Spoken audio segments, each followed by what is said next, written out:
तो इसके पिछले वीडियोज में हमने जाना था कि विज्ञान किसे कहते हैं और हमने आपसे पूछा था कि विज्ञान में आप सबसे पहले कौन सा विषय पढ़ना पसंद करेंगे। तो आप लोगों में से बहुत सारे लोगों ने नीचे फिजिक्स कमेंट किया था। तो सबसे पहले हम फिजिक्स का क्लास ही शुरू करेंगे। तो सबसे पहले फिजिक्स में यही जानते हैं कि फिजिक्स किसे कहते हैं, फिजिक्स क्या होता है, और उसके बाद हम फिजिक्स के पाठों को देखेंगे। तो चलिए शुरू करते हैं और जानते हैं कि फिजिक्स किसे कहते हैं, फिजिक्स क्या होता है।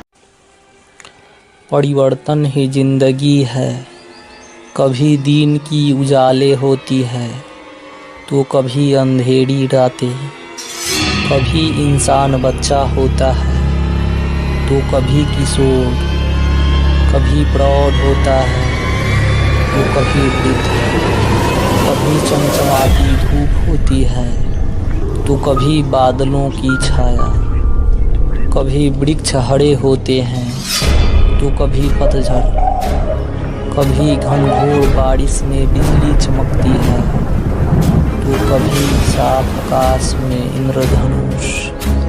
इस तरह से हमारे दैनिक जीवन में परिवर्तन होते ही रहता है। तो जी हाँ दोस्तों, इस तरह से हमारे दैनिक जीवन में परिवर्तन होते ही रहती है और हम इस दैनिक जीवन में होने वाले परिवर्तन का अध्ययन विज्ञान के जिस शाखा के अंतर्गत करते हैं उसे फिजिक्स कहा जाता है। The branch of science which deals with nature and natural phenomena is called physics. Physics is the science of measurement.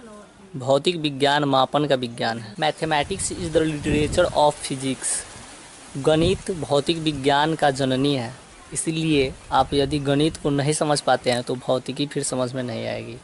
If mathematics is a tree then the all branches of trees are physics. यदि math वृक्ष है तो उसकी प्रत्येक शाखाएं physics है। यदि एक कार का एक पहिया मैथमेटिक्स है तो उसकी दूसरी पहिया फिजिक्स है, क्योंकि फिजिक्स मैथमेटिक्स पर आधारित है।